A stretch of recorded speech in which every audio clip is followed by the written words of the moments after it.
بسم الله الرحمن الرحيم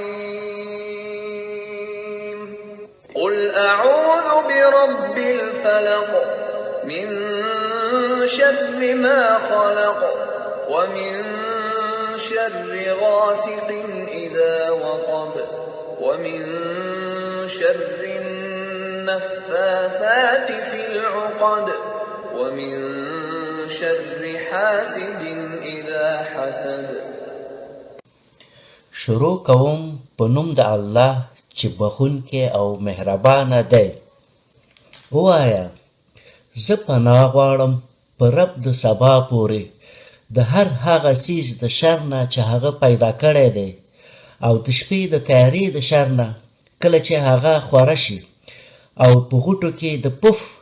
وهونکو د سړو او یا د ښځو د شر نه او یا د حاسد د شر نه چې کله هغه حسد وکړي. يا وهاب يا رزاق يا فتاح